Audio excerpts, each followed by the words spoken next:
Authority. Roll call, please, Jay. Chris Hansen. Here. Trace Connor. Here. Tim Poplin. Here. Eddie Foreman. Here. John Kramer. Larry Church. Here. Corey Crabtree. Here. Dana Miller. Here. Jeff Griffin. Here. We have a quorum. Consideration and action of the consent agenda. Motion to moved. approve.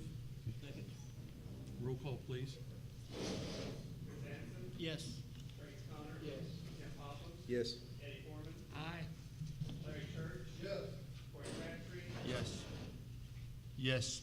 Dana Miller. Yes. Jeff Griffin. Yes. Motion passes. With no items removed from the consent agenda and no appearances or petitions from the audience, I would entertain a motion for adjourn. So moved. Second. All those in favor, aye. Aye. Those opposed, like sign. We are adjourned. We'll move into the regular meeting of the Seminole Gas Authority. Roll call, please. Eddie Church, Larry Church. Here. Tim Poplin. Here. Corey Crabtree. Here. Dana Miller. Here. Trace Connor. Here. John Kramer. Chris Hansen. Here. Eddie Foreman. Here. Jeff Griffin. Here. Motion passes. Sorry, we have a quorum. Well, that's a rare episode there where you mess up, Jay, so you've got to start it off.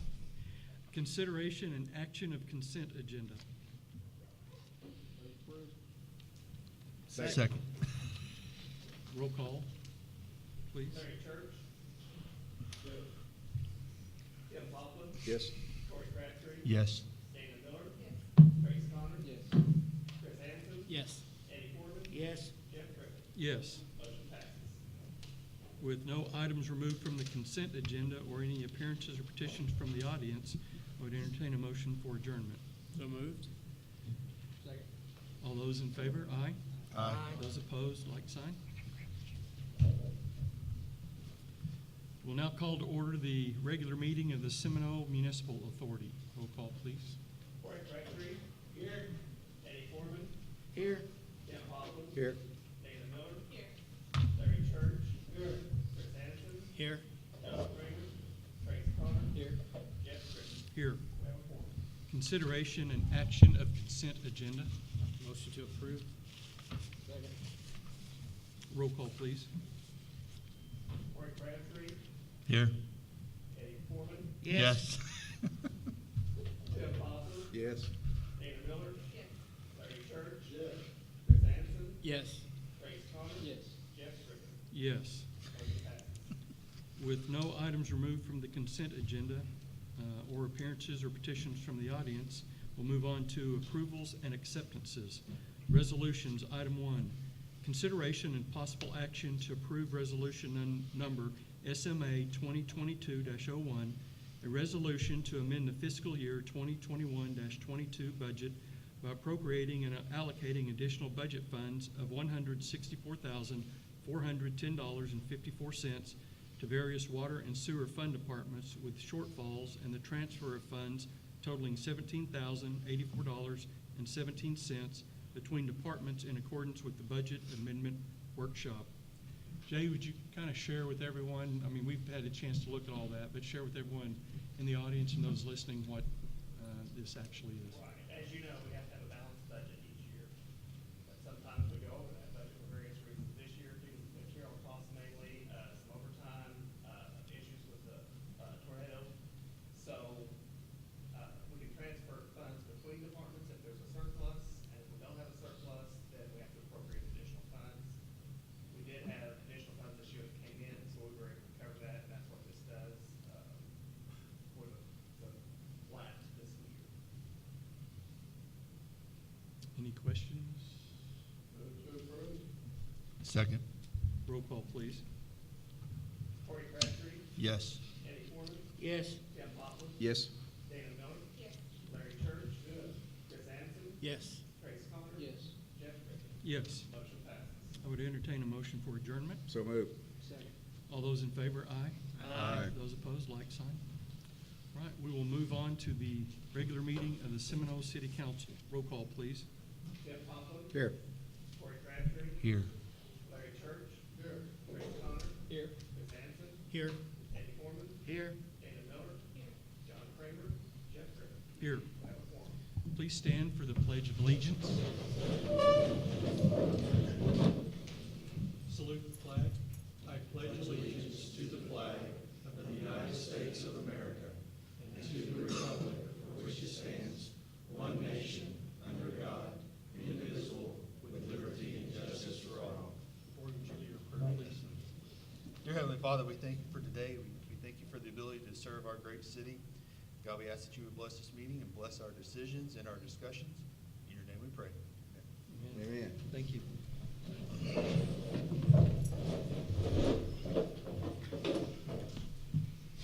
Consideration and action of consent agenda. So moved. Second. Roll call, please. Tim Poplin, Yes. Corey Crabtree, Yes. Larry Church. Yes. Trace Connor. Yes. Chris Anson. Yes. Eddie Forman. Yes. Dana Miller. Motion passes. With no items removed from the consent agenda, we have two presentations. The first will be from the representatives from Canadian Valley Electric Cooperative to provide an update on the installation of fiber within the city limits.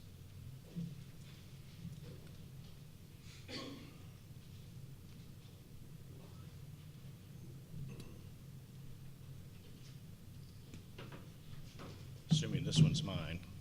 Is this on? There it is. Thank you, Mayor Griffin. I'm Gary Hiley. I'm the CEO for Canadian Valley Electric Cooperative and CVEC Fiber. We haven't talked to you in a while, so thought it'd be good to stop in and give you a quick update with where we're at on the project for the city of Seminole. So I've got a few notes. We did, since we were selected, or since you asked us to serve the city, we did work with our bankers to secure financing for this project. We have secured funding in the amount of $8 million toward this project, so we have that in hand. We also secured an economic development grant from the state for $150,000 toward the project, so that is helping out as well. We've completed all of the data collection for your city. It's an off-system build for us because we don't serve electric in your city, as you know. So we had to do some data collection. We've completed all of that for the city. We've also completed about 98% of the engineering for that fiber build and design. The remaining engineering is strictly based on where the fiber hut goes, which is a small, about 10 by 20 enclosure that houses all the electronics that we'll use to relay those signals throughout the city. So that's the only thing left there, and where that lands determines the position of the trunk line that ties into the rest of our system. So once we've got that lined out, that will be done. All materials for the orders for the project have been ordered and are inbound. Some of that stuff has got hugely long lead times, but we're in the middle of a build anyway. We've built about 1,500 miles of line in our system already, so we've got some of that in the queue. We've got about $500,000 of material for this project on the ground now, ready for installation. Currently, from the business standpoint, we are providing service to about 3,200 subscribers. We're hooking up about just under 100 a week right now. We're bringing on more crews to catch up with some backlog because we do have some significant backlog on that at the moment. If you look online at the CVEC Fiber webpage, also linked through our Canadian Valley Electric webpage, you'll see the phase map of how we had intended to do this fiber build throughout our system. We are deep in phase 2 right now. The phase 1 is complete. We're deep in phase 2. We expect we're going to be starting the phase 3 area probably around the end of the year. We're also working with the Seminole Nation to accelerate a build throughout Seminole County. That is in process now. Let's see. Haven't ordered the fiber hut yet because we got to specify where that's going to go when we order it. We have to know the exact location that's got to land. The lead time on that's about 90 days from the time we do place the order. I checked on that just recently. And the fiber construction can begin without that in place. So as I told you before, we had about 90% of that engineering done. Some of that construction could start without knowing where that hut goes. So as you know, the city subsequently passed a couple of ordinances regarding this project. We did have to pause and conduct some due diligence analysis on those due to the new requirements that were associated with those ordinances. We did have some very significant concerns with those. We have presented those concerns to your mayor, city manager, and attorney. This morning, too late to get it on the agenda, we did present the city with our proposal a draft of an agreement that addresses all those concerns and allows us to proceed immediately upon inking that agreement. So too late to get it on the agenda, but you should have that in your hands now for review. I see Brad nodding, so thank you for that. We'll continue to work with city leadership between now and your next meeting, when you can get that on the agenda, to get the details that hammered out. I imagine there's probably going to be a few tweaks that we're going to have to do to that along the way. So we're looking forward to getting that hammered out before your next meeting. And as long as we can reach an agreement on that, we can proceed immediately with construction activities. If that's delayed, we're going to have to pivot some resources. Got to keep my construction crews moving. So we might have to pivot if there's a delay in that, but we should be able to start pretty quickly after inking that. The only thing to just point out as a reminder, it's the cooperative model. Our internet company, our broadband company, is not like most. We're not investor-owned. We're not a for-profit business. We're a nonprofit business. We're owned by the people we serve.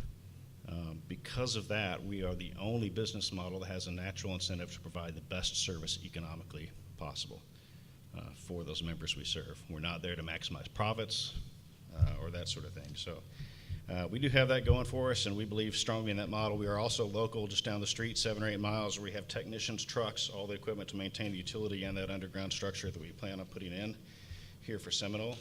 And just to close, Canadian Valley, our mission, as our board had adopted that, is to improve life and serve community. And we're looking forward to doing that for the city of Seminole. I can take any questions if you have them. Any questions? Can we ask them about the WIC ordinances that they're having a problem with, since it's not on the agenda? I think Brad could probably address this too. I've got the email that you guys sent out. There was a meeting, I wasn't able to be there, but been in contact with Gary. I've got, and his team, I've got a couple of, I've got those identified. The two things that I saw, I think is something we need to work around, that we should be into. And I think that we're you want to try to get this in a special meeting? I would probably, be my recommendation, if we just hang on and we'll set this for a special meeting to get everything ironed out, hopefully soon. And that may be a big issue. But to answer the questions, the two ordinances that we passed that pertain to right-of-way, and then the installation of underground cable, those are the two specific ordinances that they're addressing. So we want, this might be a discussion for a future meeting, but if those are unresolved, do we have any idea what the next steps would be? Do they have the ability to withdraw their bid for us to send out a new request for bid? One of the things we need to look at, Gary has sent, I've been in trial today, I just got here, so I did see his email, but I haven't looked at anything. I just saw what he sent. We're gonna have to make sure that it's consistent with, the bid that was submitted. That's the main thing. And then look to see what differences there are. That, the underground ordinance, I'm pretty sure is something that, Canadian Valley had issued with as far as the underground ordinance. Do you recall? Yeah, so I think, there are really three things there. It was interpretation of the use of easements and right-of-ways within the city. It was fees that were associated with that that we had some issue with, and there was some things of barriers to entry that we were concerned about as well that conflicted with our understanding of current telecommunications law, and we have provided all that information to the city. So is it typical that a contractor is not aware of city ordinances before they submit a bid? Is that something that's, I guess, is that typical or just not? Well, in this case, that Steve had shared when we went out and discussed the issue was that, we're trying to kind of get ahead of some of this and pass those. And in hindsight, probably should have started with maybe some paperwork from Canadian Valley first for us to be able to look at addressing. But it was just kind of one of those things that was try to get ahead of this and take some action first. So there's some conflict there that they have found and believe to be the case. So that just needs to be reviewed, and then from what they're kind of alluding to is the fact that we just have a special meeting to discuss that. And based on the verbiage maybe in the contract, we may not have to take any action on those two ordinances if it can be approved through the contract. So there's some options there without having to change. That it can be addressed in the contract as opposed to changing. It's possible, yes. Possible. Any other questions? Do you see the wiring done, laying of cable prior to the, I'm on, okay. You see cable being done before the fiber hut is constructed and finished? They can happen in parallel. So when I mentioned a fiber hut, we buy prefab buildings. They're about 10 foot by 20 foot. You have to have a location identified that. You've got to get the foundations in place and stuff to set those. But the rest of the fiber design's done for the city. So it's just a matter of where that final hut lands so that we can get the tie design from that into our mainline system. But those construction activities can happen concurrently.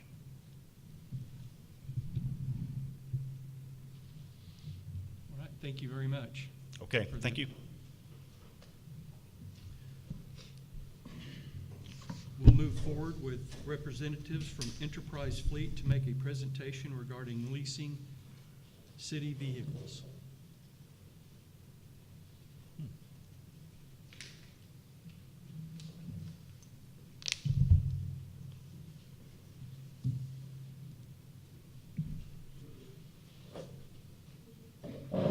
Thank you.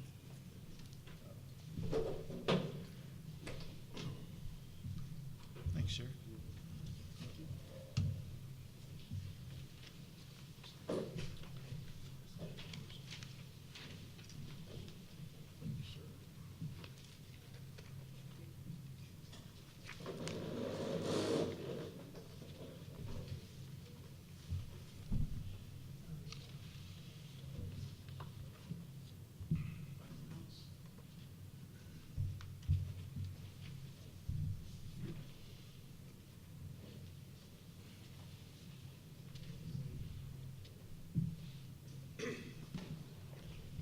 Thanks for having me tonight. I'm John Holland with Enterprise Fleet Management. I actually live roughly an hour away at Lake Eufaula. Met with Steve, Brad, Bryant, and Building with some meetings via in-person and Zoom, and really just came up with a plan for the City of Seminole's fleet. What I'm going to share with you today is kind of a brief overview of our conversations and show you exactly how it could help the City of Seminole. A lot of people do know Enterprise from the rental car company. We also have our fleet management division, which I helped pioneer a little over 12 years ago. So been working with quite a few cities and other government entities across Oklahoma, helping to reduce the average age of their fleet and lower their costs. So we'll start off with the profile for your fleet, your current fleet. We looked at it. We looked at about 41 vehicles. So anything like a fire engine, vehicles like ambulances, we don't do those types of vehicles, but pretty much everything else we will when it comes to a vehicle. The average age of the City of Seminole's vehicles was about 22, average holding period about 13 plus. Acquisitions, 2 to 4 vehicles per year, just depending on that. But you can really see this infographic would basically show of those 41, about 18 are over 10 years or older when we're looking at those types of numbers. And so really that's just to show where we're going to try to take this fleet is have a lower age, somewhere around 3 to 5 years old, and should cost the city quite a bit less. From the modeling that we put together on this, it could definitely happen. So when we talked about what all Enterprise does for cities, municipalities, colleges, universities, I mean, there really isn't much that a Enterprise can't do when it comes to a vehicle. We've become the expertise in our 60 plus years of doing this.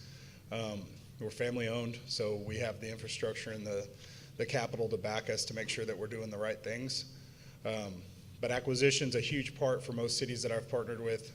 The right cycle is probably the number one thing that they're looking for, because we can run a vehicle 10, 15 years, but is that the right way to do it from an operating cost?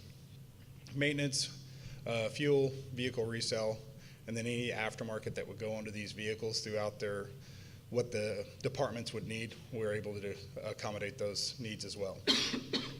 A lot of people ask how a lot of the cities get partnered with us through these types of meetings, but most have piggybacked, actually all cities have piggybacked off of the Sourcewell contract, which we're awarded and y'all guys are a member of. So it would be something that would be very easy to piggyback off of in order for the due diligence to be done. As I mentioned, partnered with numerous different government entities across Oklahoma. For the cities, City of Tahlequah, City of Wagner, Owasso, Durant, DHS is on there, Oklahoma State, OU. Arkansas is probably where I've partnered with more cities. In Oklahoma, I focused mainly on colleges and universities my first 4 or 5 years of doing government marketing. So what sets us apart, we're not going to just bring you some vehicles and say, hey, we'll see you in 3 to 4 years. We actually dedicate a team to help you guys not only plan for your budget, but make sure that you're spending the right money on the right vehicles. So it's going to be an ongoing partnership where we are continually meeting 3 to 4 times a year is what most cities ask for. But really, probably around March, April, when you're planning your budgets, we're going to be really heavily involved, making sure that we have the vehicles planned at that we can do, and make sure that we know when order banks and vehicles are going to be available. So as we went through this process, all cities have been pretty similar when I've met with them.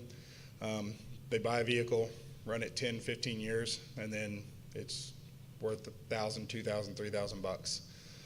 Well, Enterprise has showed city after city that you can operate a vehicle 2 to 5 years for a lower cost because of the way that the city buys them, accompanied with how we can operate those vehicles at a lower cost and then resell. Obviously, if you're selling a 2 to 5 year old vehicle with 40 to 50,000 miles on it, there's opportunities for you to even recoup your entire purchase cost of that vehicle.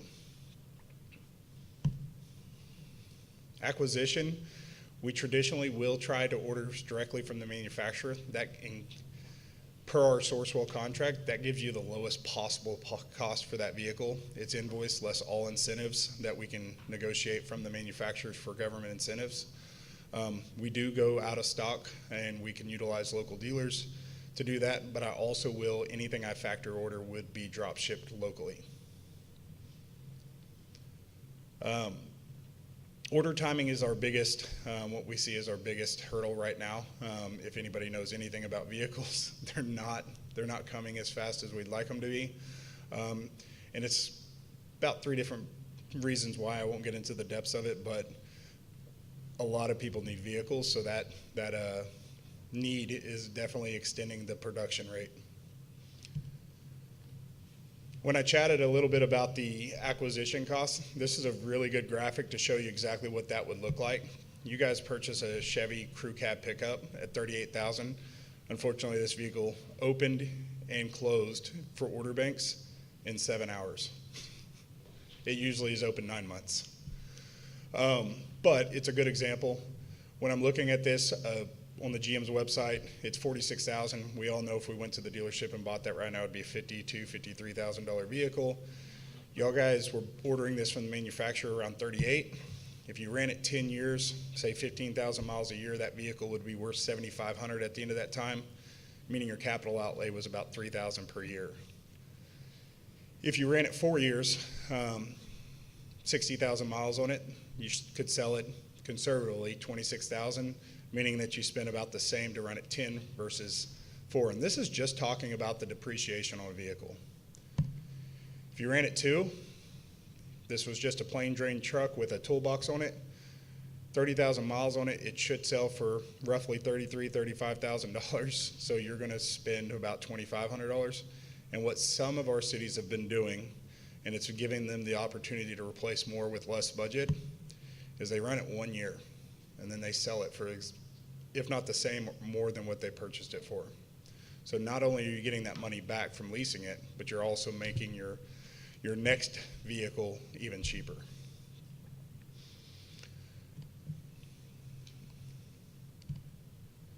So getting started is usually the most difficult part, planning the budget, making sure that we have enough money to sustain this type of program. And that's why our funding does make a lot of sense. It's called an open-ended equity lease, or we call it a municipal lease. No mileage penalties, no wear and tear, and no early term. So you guys have 0 penalties to that vehicle, and if you guys are returning that vehicle back, and this says OU Health because I just met with them yesterday, you do retain the right to that equity. So whenever I get that vehicle, say we sell it for $34,000, you have a remaining balance of 10, you would get $14,000 of equity back at the end of that lease.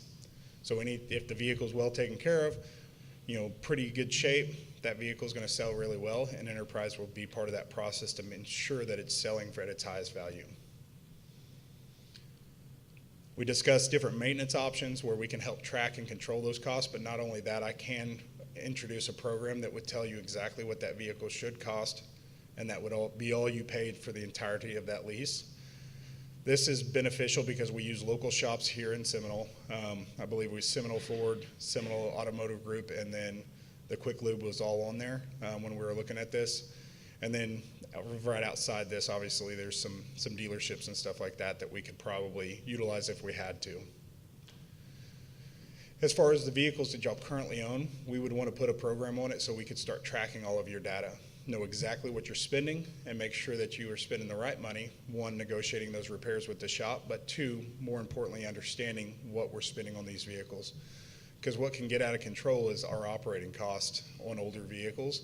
So as we get more and more data from your fleet, we're able to come to you with better recommendations saying, hey, these are the 4 or 5 vehicles that need to be replaced in this year, and this is why. We like to live in the knowns when it comes to fleets, so this is definitely a beneficial program for any city to know exactly what they're spending on their vehicles. Remarketing, if there's anything that we do better than anyone, as a family-owned company, we have close to 2 million vehicles on the road. We sell about 1.1 million of those a year. So we're really good at selling these vehicles, and all of our remarketers are judged by 2 things: how fast they sell it and how much more over book value they get for them. Right now, it's unfair to even say what we're selling them at, 30-40% over book value, but on average, over the last 10 years, we've sold them 15 to 20% over book value. And that's because we're not taking these directly to an auction, we're selling them to our buyers. We talked a little bit about the fuel cards, and again, just all the areas that we can track data. That really does help us make better recommendations. And so there's options for fuel cards, GPS programs, just to name a few. This is going to be hard to see for anybody back here, so I apologize. This is really just another look at the fleet profile, and really the more important part of this is what those numbers go into. And so when we started looking at this overall, taking the data that we've gathered from our meetings, there's an opportunity for us to have about a $200,000, $165,000 to $200,000 savings depending on resale over the 10 years. And then the sustainable is more important to me because you guys, after this program's fully implemented, would be saving about $21,000 per year over what you're currently doing running vehicles 10 to 15 years.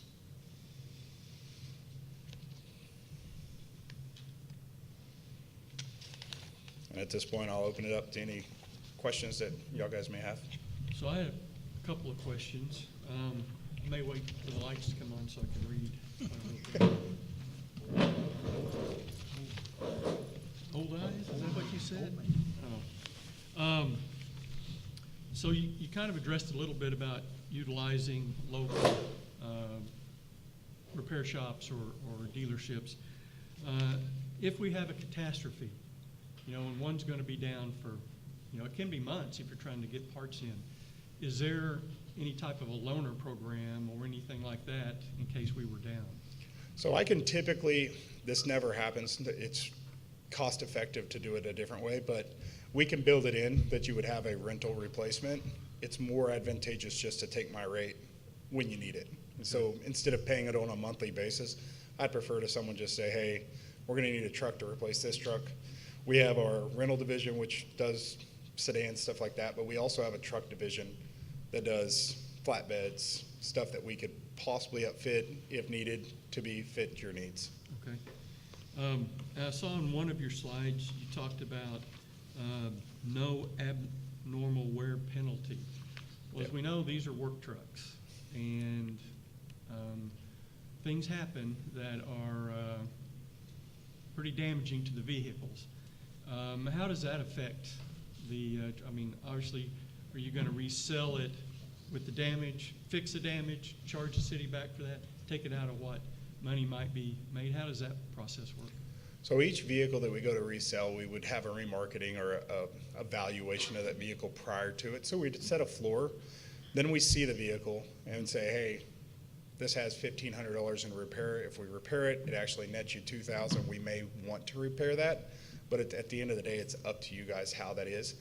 That equity that we're talking about you getting back at the end, it will, it'll raise that or lower it depending on the value of the valuation of the truck. So oil and gas is probably our largest industry that we work with. You can imagine none of those trucks come back in pristine.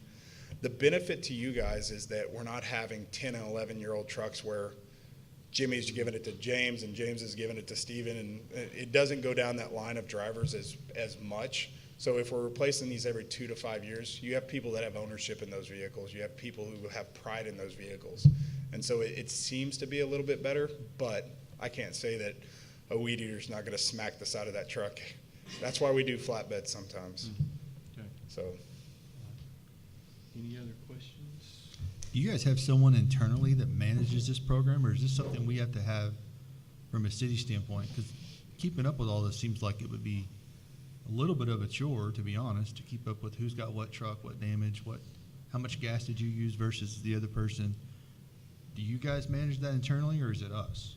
So we would manage it externally, outsourced, but we would be managing that for you and putting it into nice, pretty reports that somebody internally would have to present in meetings like this. I'm sure y'all have annual reports. So is that a yearly, or an annual fee, or is that? It's all built into the lease program. Yeah, so everything that's included, and that's what we love about our program, being the way that we are. We actually have a local account management that will come out 2 or 3, 4 times a year, depending on how many times you want them to be here, to say, hey, here's your progress report. This is what we're doing extremely well. This is where Enterprise could be better. This is where Seminole could be better. So you're going to tell us when the employee puts gas in his own vehicle versus the company one? There's actually ways to I'm do just that. kidding. I'm just- Other questions? Your contract has the standard language in it about saying that if we weren't able to budget, we're not required to. Section, my wife's an attorney, so I should remember contracts better. It's called a non-appropriation clause. We have that in there, correct. Each of your contracts, so we have master lease agreement, which I've shared with them, that governs all language of all of our contracts. Each vehicle is its own contract, so you're not entering to, hey, Enterprise, we're going to partner with you for 30 vehicles. You're entering to a per vehicle agreement that's renewed annually per the state guidelines. All right, well, thank you very much. You're very welcome.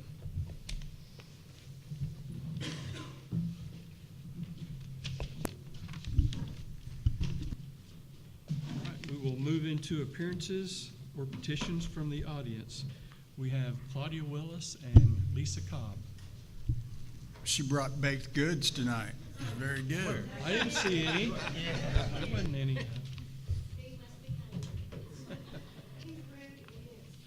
John, you should have learned from that. No. Just joking, by the way. Thank you for having us this evening.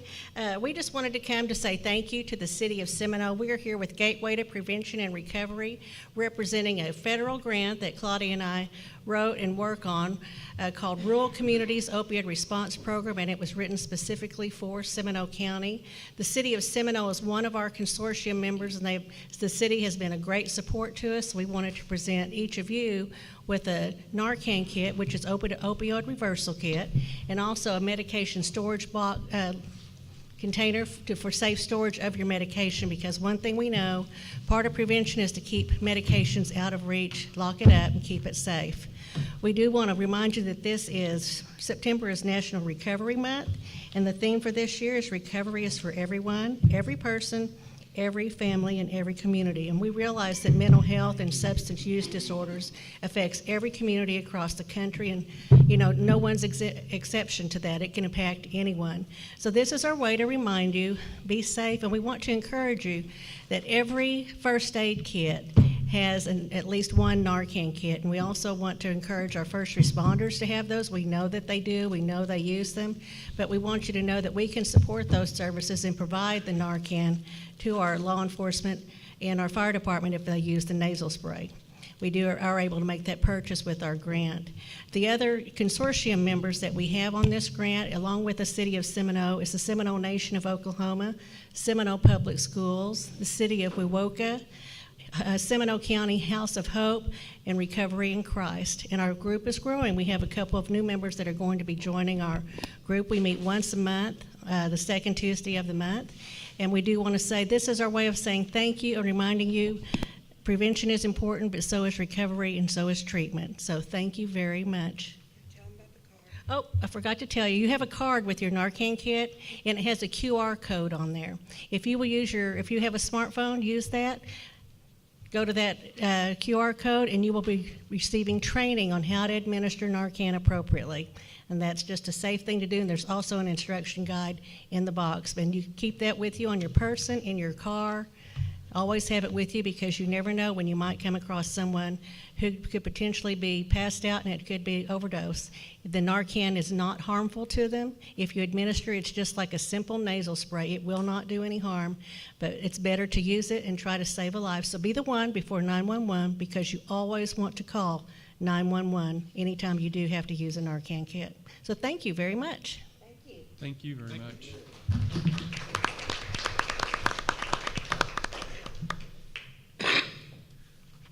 Right, we have one more, Barbara Dennis from the SBA. Hello, everyone. Thank you for having me.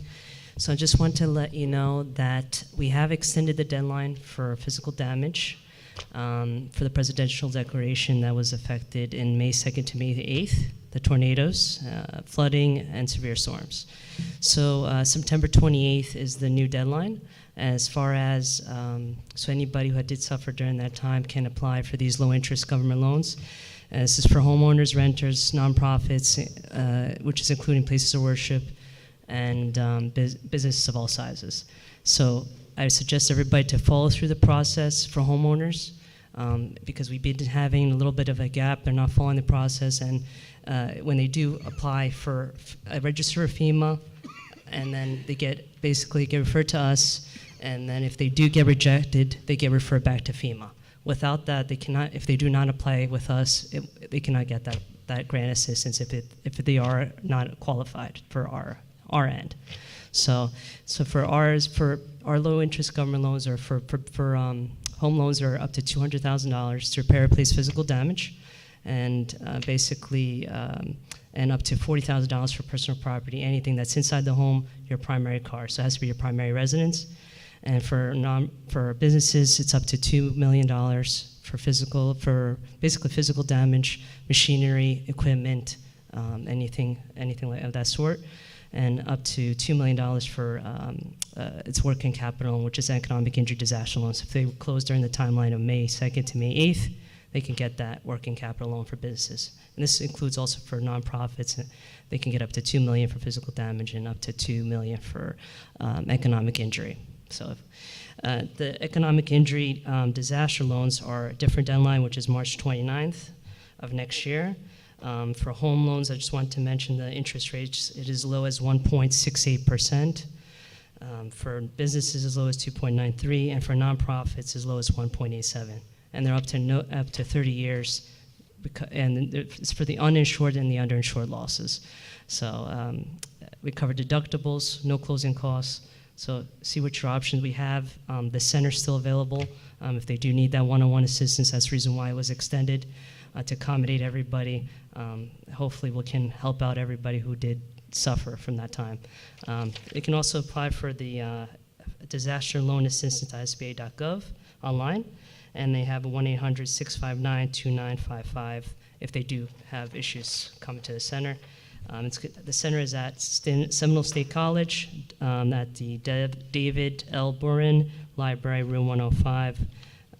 That's 2701 Boren Boulevard. So it's Monday through Friday, 11 a.m. to 7 p.m. FEMA's there, and so are we. So that's why we work together to get the word out.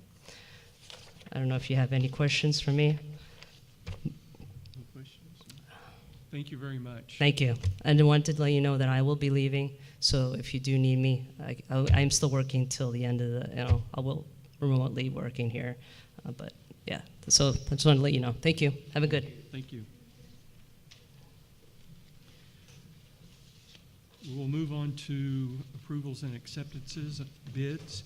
Item 1, consideration and possible action to approve soliciting bids for repairs to Boomtown Park, a budgeted capital improvement project.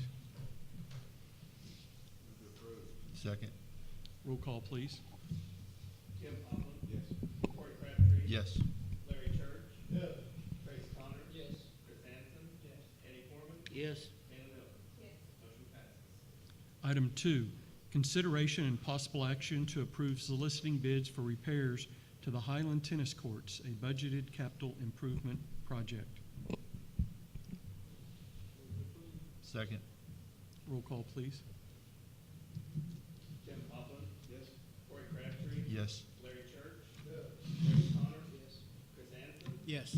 Eddie Foreman. Yes. Dana Miller. Yes. Motion passes.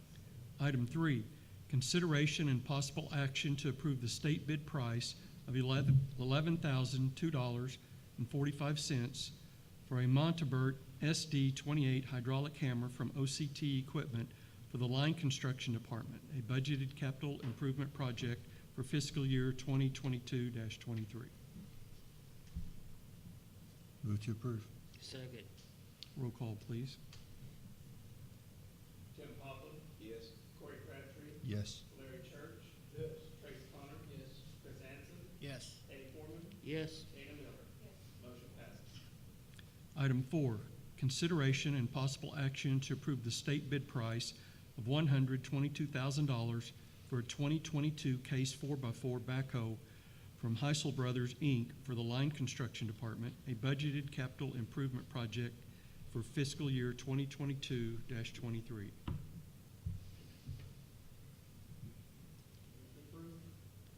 Second.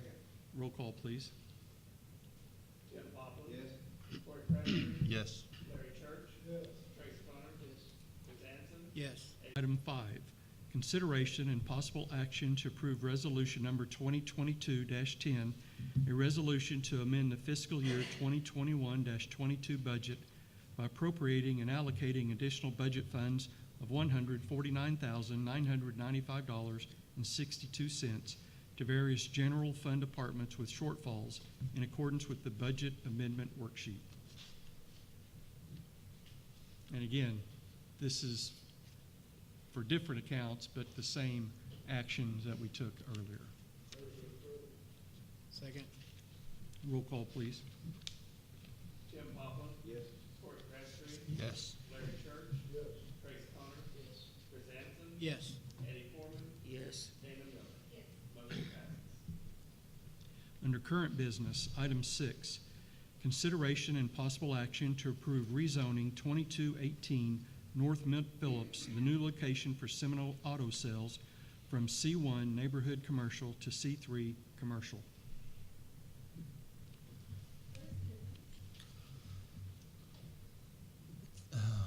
I was on planning commission, you asked me that. What's the difference between C1 neighborhood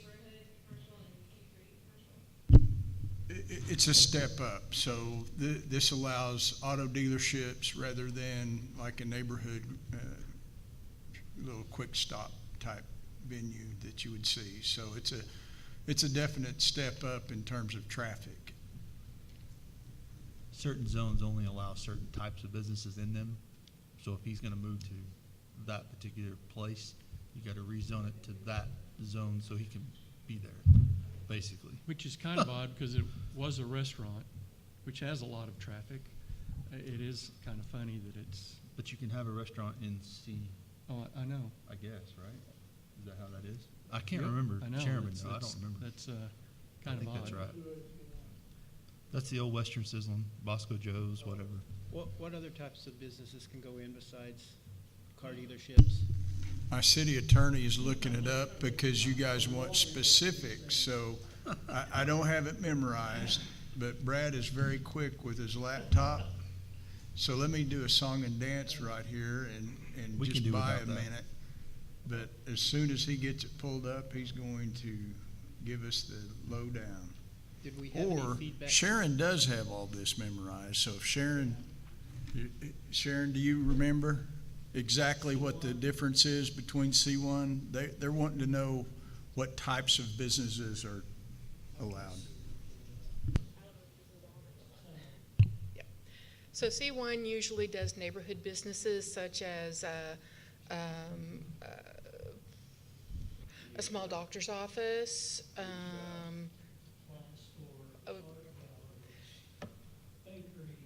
bakeries, right. More things that you're going to find in your neighborhood rather than on a major thoroughfare. C2 is a step up from that. C3 is the only one in the commercial area that allows for car dealerships, new and used. So that's why he requested the rezone. Did we, Just about. Half a mile. It could happen.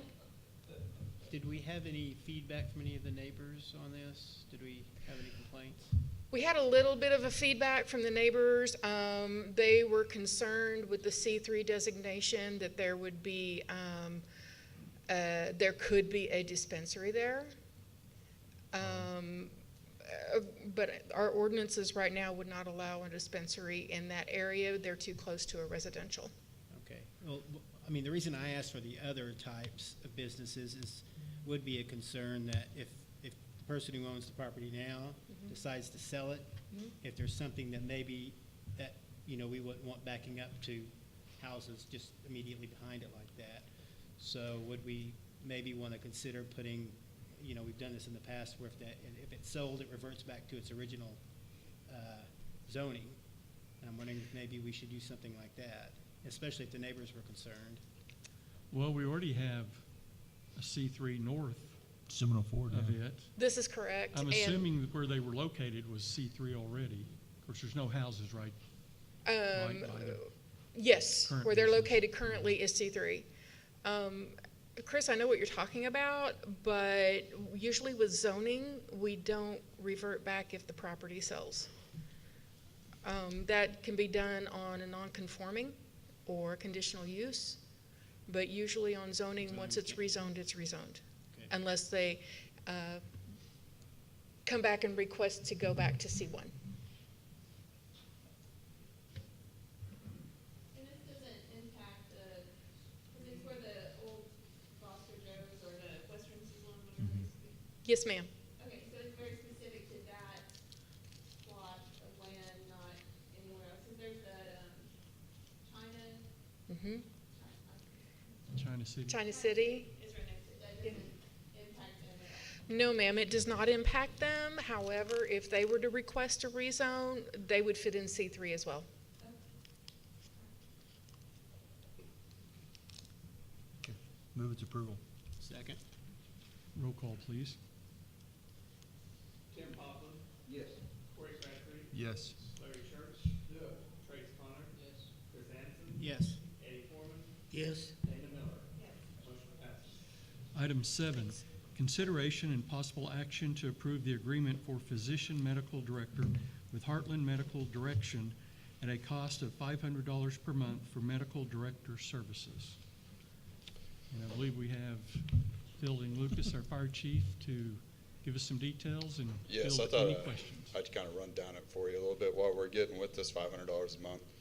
Previously, for years, we've had Dr. Fisher overseeing our medical director of the ambulance service.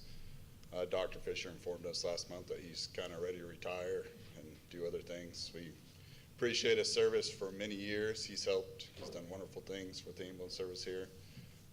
About 2 years ago, I was approached by Heartland Medical Direction. They came up, they're here in the crowd here tonight. And Sean is actually moving to Seminole County. His kids go to Varnum School, so he contacted me, asked about our medical direction. You know, we talked, and I told him currently we have a medical director, but you know, if something happens, we'll kind of keep you guys on, you know, back burner. Well, Dr. Fisher notified me about a month and a half ago that he's ready to do other things, and so I contacted Sean, and he's very excited. I actually attended one of their quarterly meetings in Enon last month, and I was very impressed with everything that they did.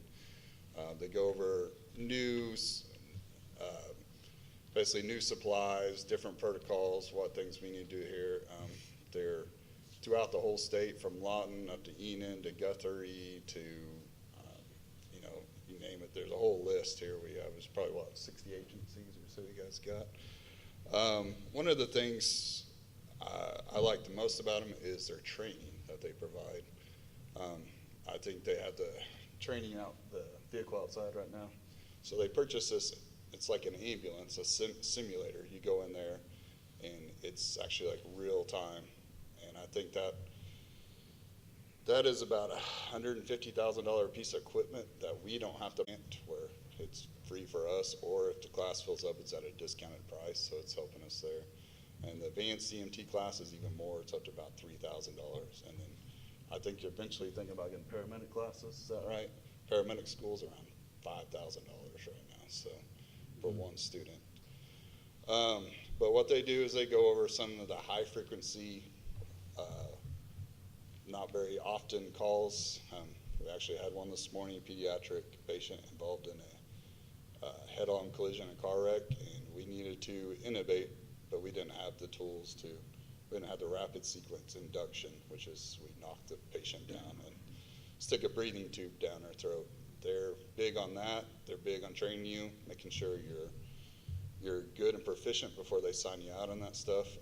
They have a wide scale of drugs that we don't use that we need to be using, and ketamine is one of them.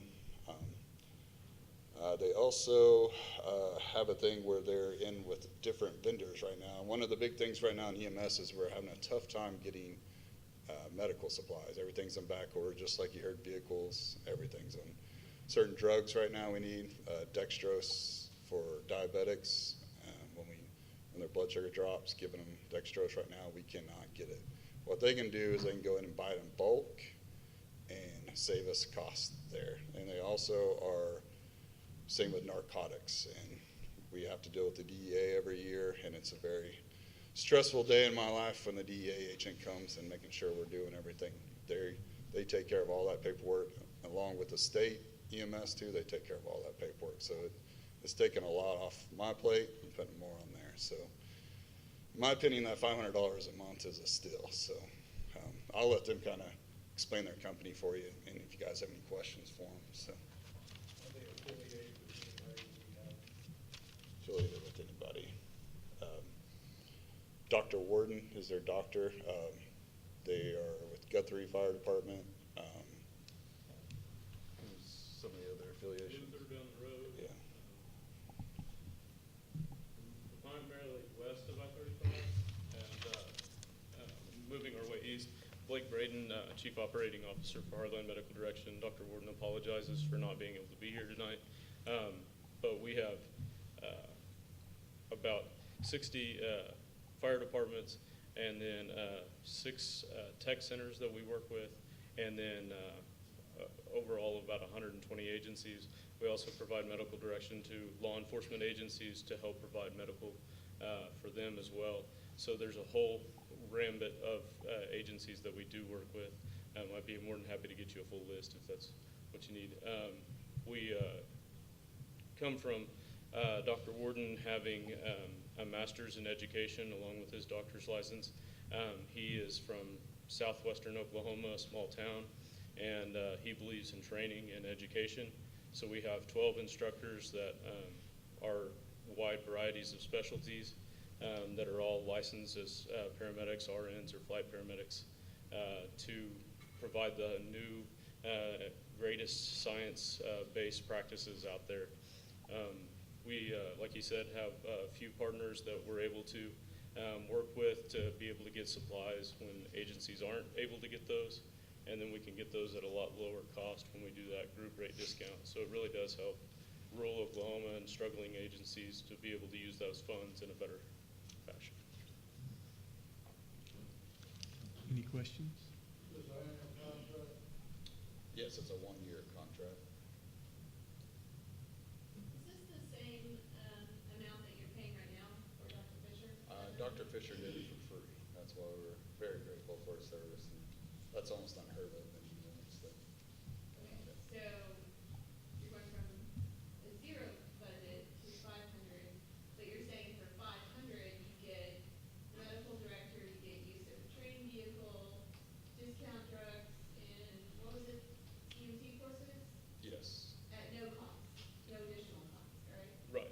The EMT, advanced EMT classes, we're going to be able to provide those for, the cost of the books and whatever the registration fee is through the tech center.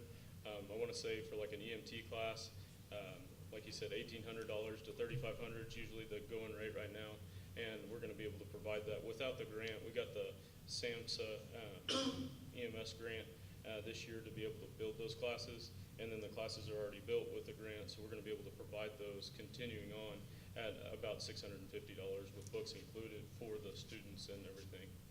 If I may, my name's Sean Barnett. I'm the Director of Training for Heartland Medical Direction. I also wanted to add that we also provide PHTLS training, which is pre-hospital trauma life support. So these are advanced classes for those practitioners that have the advanced certifications. So you need to be an EMT or above for that particular course. That particular course is about $250 per student, and we offer that completely free of charge for every single student that attends that course. There's also advanced medical life support. There's also basic life support. We do a whole host of courses. In addition to all of that, we have an online-based learning system through our Moodle platform that the responders can go on in their, on their tablet, on their cell phone, on their computer, at the station or at home, and they can go review the courses. We provide lecture-based training. We provide, a quiz and that sort of thing. So at the end of that, they'll take a little quiz. They'll be issued a certificate, all online, and at that point, they will be able to go ahead and use that for their recertification hours for their licensures at the end of the year or every 2 years. So what we try to offer is, you brought up a great point. You're going from a $0 budget, on paper, up to $500 a year, and I definitely see that point. But I feel like, and it's evidence-based through all of our current agencies, that we actually save you money in the long run in the cost of medical supplies alone, or in the cost of education, or in the, our 12 instructors, they're handpicked by Dr. Warden. We have some amazing people that are just very, very talented. And what my personal, not to talk on and on forever, but I just love it. One thing that I really love as an instructor, and this very selfish reason, is because I get to learn too. Dr. Warden invests into the instructors as well. We've been to the National Association of EMS Educators Conference last year in Orlando, Florida. We're about to go to EMS World, which is one of the largest EMS conferences in the world, actually, this coming month in October. So Dr. Warden will actually support us, not only support us, but also make sure that we go to that sort of thing so that we can come back and provide those to all of our providers in our communities. And as a very personal note, as moving into this community with my family, I want my family to have the best support and care that can be offered, and we can offer that. And I want your family to have that as well. Thank you very much. And to add the EMS training, we have to do it every 2 years. We have to renew our license, so it's a have-to thing. And right now, I'm pretty much doing most of the EMS training myself. So that brings you up a little bit. Yes. Thank you. I've struggled with medical directors for years. $500 a month, Chief. Yeah. Yeah, it's still really a good deal. Steve, Mayor, if I recall correctly, I've slept since then, but Dr. Wick used to be our medical director, and he was paid. It was only when Dr. Fisher was elected and could no longer qualify for payment from the city that he decided to do it for free. So this is certainly normal for other municipalities to pay for their medical director. Move approval. Second. Roll call, please.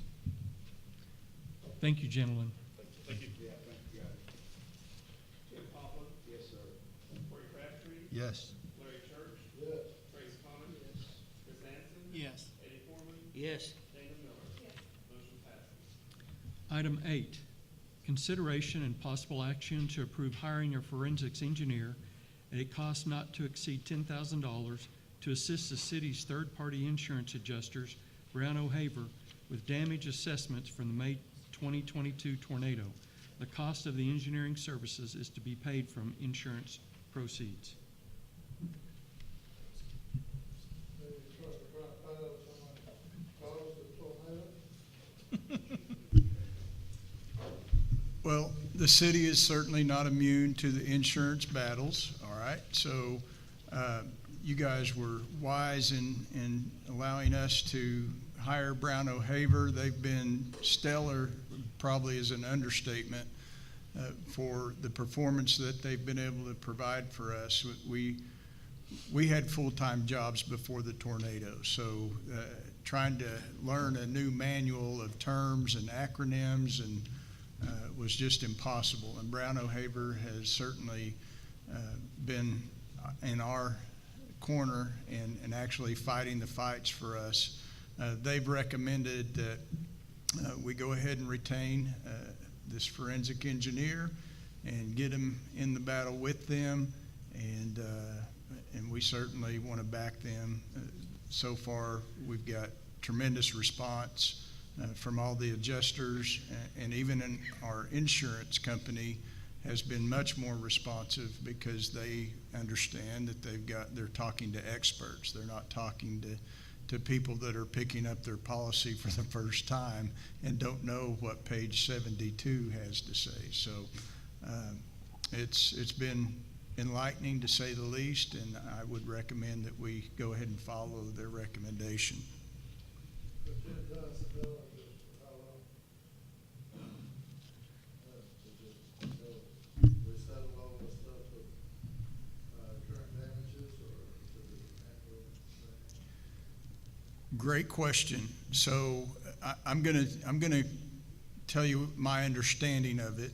My understanding is this is more like a retainer, okay? This is gonna get them on the job.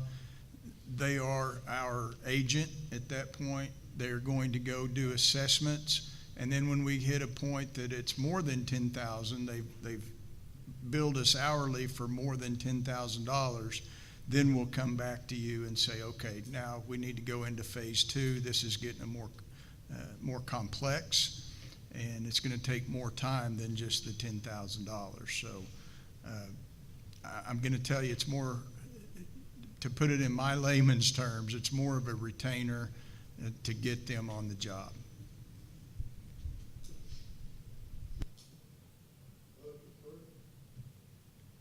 Second. Roll call, please. Tim Poplin. Yes. Corey Crabtree. Yes. Larry Church. Yes. Trace Connor. Yes. Chris Anson. Yes. Eddie Foreman. Yes. Dana Miller. Yes. Motion passes. All right, we will move into remarks and inquiries of mayor and city council members. I'd like to start off by recognizing Coach Bobby Sanford for his actions and calmness when the Seminole school bus was hit by a car head-on when they were headed out to, I believe, track meet. I can't imagine being a parent following that bus and seeing it hit by a car, but with Coach Sanford's actions and calmness, he was able to get everyone off the bus, and from my understanding, no major injuries and maybe no injuries at all. I'm sure there's some bruises, but that could have been so much worse if he didn't react in the way that he did. So I wanted to recognize him and thank him for his calmness and the actions that he took. I also would like to mention that I stopped by the water line being replaced in the alley between 377 and 2nd Street and talked to a few of the crew members that were out there. Again, it's great to hear when they talk about teamwork. I didn't ask them about this, but they brought up the point that, oh yeah, we had this department, and helping, and it's a team effort, and they believe it and they do it, and that is great to hear. And you know, they take pride in their work, and they should. It's a lot of work that we wouldn't want to do, but we definitely need it done. So again, I just want to recognize all of the team members that are out there doing that work that we have to have as a city, and to their leaders for helping explain how important it is, and them buying into that as well. So that's refreshing to hear, and it's just, I like to stop by and talk to them and see what's on their mind and get their reactions, and I'm telling you, the last several times has been very pleasing. Of course, it's a little cooler today. It wasn't at 100 degrees, but or 32 degrees. But and then the third thing I have on my list is the mural in Chase Park. Looks great. I was unable to attend the revealing party, but I went by a few days later, and you know, I want to thank the Arts Council and everyone involved with that. That it looks great, and I look forward to seeing what else is going to come up around the city of Seminole. So thank you for that hard work and doing something that I can't even imagine doing myself. I am not artistic whatsoever, so that is quite a talent. With that, I will move on to Ward 1 and Larry Church. Thank you, Mr. Mayor. General elections or whatever's coming up soon. Improvement applies change, and the citizens rate for elected officials is about 96%. A lot of things to improve. We need to go vote. But you just need to vote. So I'm gonna start right early. And I want to thank, the reason that I think that you're having such a positive experience when you talk to city employees and show they have good leadership. That's it. Thank you. Ward 1, Dana Miller. So, first of all, just welcome everyone to Ward 1. Just a couple issues. Our Humane Society and the shelter still are in just need of anything and everything you can think of. So I would just like to ask our leaders, maybe by example, if you don't already do it, they need people to walk dogs, they need people to foster, to donate food, donate money. There's something I've never seen before, and I've been involved with the Humane Society for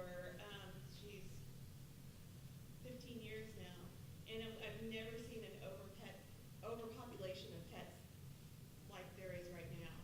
So just if there's anything that we can do, I would like to ask Steve or just anyone, just kind of be thinking in the back of your mind, what can we do to, as far as city leaders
Thank you. Ward 2, John Kramer's not here. Ward 2, Eddie Foreman. Thank you, Mr. Mayor. I don't have anything tonight. All right, thank you. Ward 3, Tim Poplin.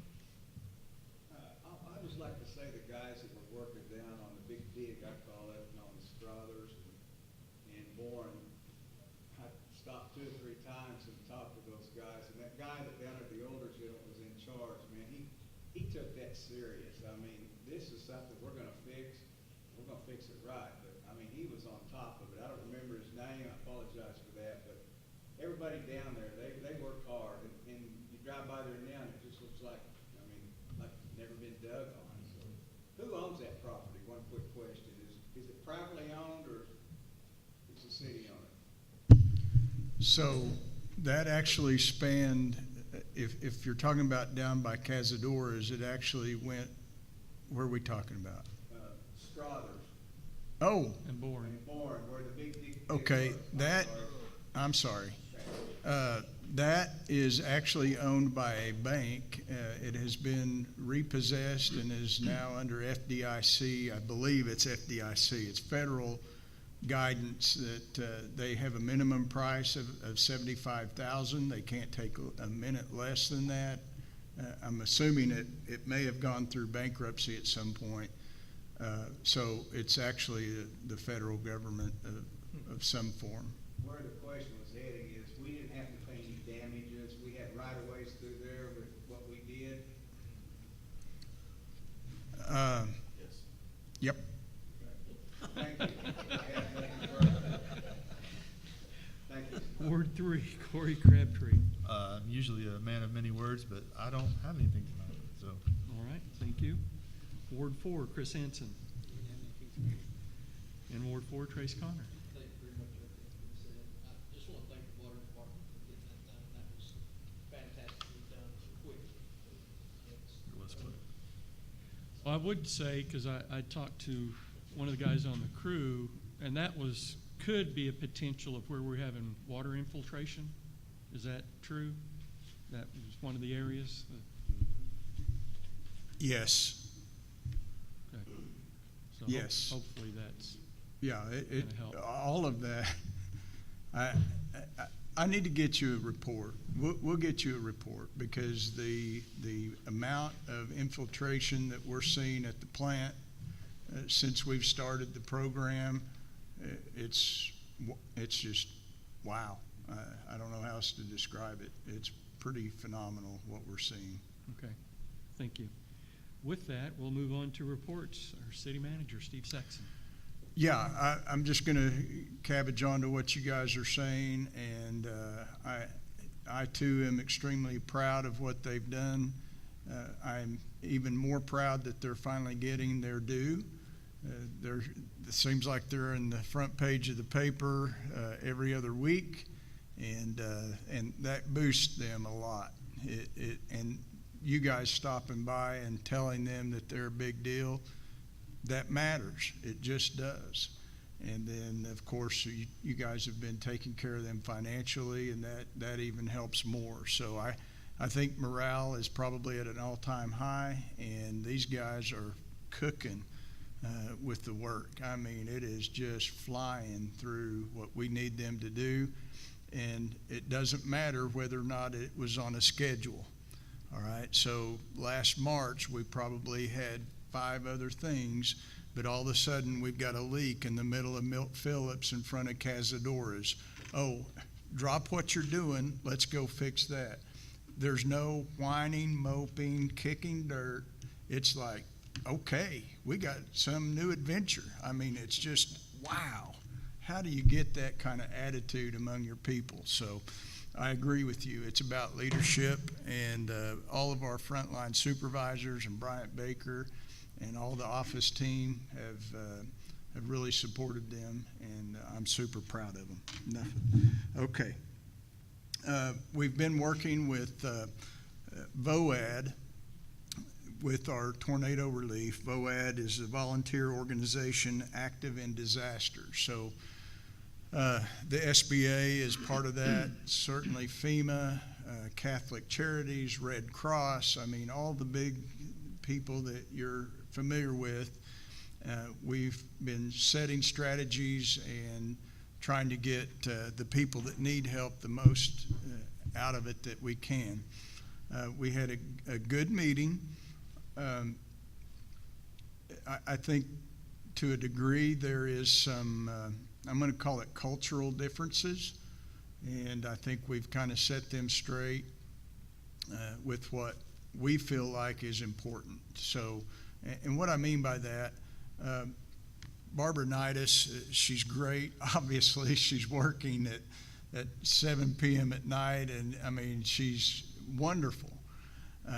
But especially with relation to where the tornado hit, you're asking those people to respond to the Haney Center, all right?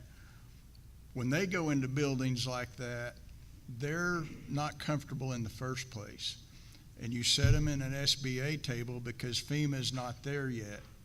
And you tell them you're not income qualified. You know, you can see on this sheet, it tells you what you have to do to qualify for SBA. And you hand that sheet back to them and tell them, go to the next table. I know that 60 to 80% of those people heard, I'm not qualified. So they leave with their paper. And so when we are given the statistics, and I can't remember exactly, I'm going to get it wrong, but I think we had 1,600 and some odd structures impacted, and we've only had 365 applicants. That tells me that those people are not filling out those forms because they did not understand that FEMA, it's good news if you're not SBA qualified. That means you go to the FEMA table where they are going to help you. And so expressing that or communicating that to our people is something that VOAD now understands that we would like to see. I think they're talking about trying to make a mobile unit to actually go down there because some of these people don't have transportation, right? So you're telling them go 3 miles out here and go to that fancy building and feel comfortable walking in flip-flops. We need to go down to them. We need to get to them and get them help. And so we're hopeful that I know we've communicated that to our VOAD group. They're now assessing how to respond to that. I believe that FEMA is going to respond to it. Now, whether or not the other organizations are going to be involved in that, but we've got to do a better job of communication, especially in that area.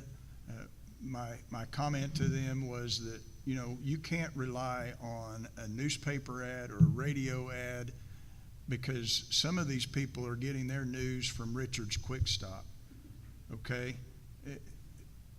It's true. And so what we need to do is be educating the clerk. If she hears someone in line saying, well, I wasn't qualified, stop. You're spreading bad information because you are qualified. You can get relief. So, all right, I'll move on. So yes, we do need to have a special meeting for several reasons. We've got the fiber, the fleet management, some TIF district cleanup that we need to do. We're looking at maybe September 26th. So we're going to send out an email, or LaDonna will be contacting you trying to set up that special meeting. Wow, we're seeing good progress everywhere. The Ashton Gray group has got brick on their buildings. I don't have word on the tenants, but my understanding is that there are some good, strong leads for that. The new strip mall that is out across the street from the high school has been cleared to pour the footings. So TJ is going to be, if they haven't already started, pouring footings very soon. So we're going to see sticks in the air on that quick. Yeah, I saw Tara here tonight on the Boomtown Playground. You guys authorized the solicitation, and I'm just going to tell you my plan. I'm going to leave here tonight and go to the Oklahoma Municipal League's conferences this week. So we're meeting up there, and there will be, I'm going to say, a dozen vendors for playground equipment. And the newest and greatest inventions and some of the old proven successful things will be there. So I'll have an opportunity, and our staff is going to have an opportunity to visit through all those vendors and to make sure that they're on our bidder list, and if there's anything that particularly catches our eye in terms of parts of that playground that, oh, we want that's affordable and that's something that we can do. And of course, we're going to vet all that through Tara's group. Tara Geist, if you don't recall, Tara Geist is up kind of heading up the renovation of the Boomtown Playground group. And they've already started raising some money, so we're going to make sure that we're in partnership with them before we set in a final design that we're bidding out. But I certainly want to get in contact with the new vendors, or all of the vendors for that matter. So in addition to the VOAD, the relief efforts, we have had some comment or contact with the Habitat for Humanity. I view this as something that can serve those people that are kind of falling through the cracks. And what do I mean by that? I mean that a lot of these people that lost their homes and lost their belongings were renters, all right? There's not anybody that's saying, okay, we're gonna take you and put you in a new rental place. Now, Catholic Charities says, hey, we will help you temporarily, but we need you to move. So we want you to go to Norman or to Cushing or somewhere that has available units. Well, that's not really practical. So the best way that we can help them, in my opinion, is to, especially if they've got a good history of paying rent on time, let's build them a home and rent it back to them at less than what they were paying for rent. Let's give them a hand up. So we're trying to work through the Habitat for Humanity on something similar to that. Sherry Carter is kind of taking the lead on that, thank goodness. So we're gonna try to see that through. It's a great investment if we can make it happen. Mayor, that's all I have. Thank you. Thank you, Steve. And our city attorney, Brad Carter. Nothing of concern, so many things going, but working with the tribal prosecutor and the two chiefs, our chief and the White Horse chief, we're gonna be renewing our cost optimization agreements pretty soon. We'll be coming back for one of those. Because we did that 3.5 years ago, right? Almost 4. We did that almost 4 years ago, about 3.5. It's been a while. I think it was April of when I was sworn in for the first term.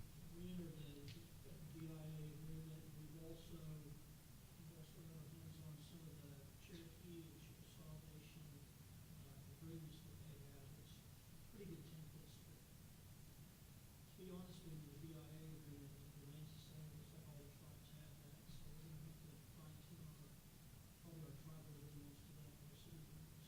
So we're working on that. Okay. All right, thank you. All right, with nothing else, I would entertain a motion for adjournment. All those in favor?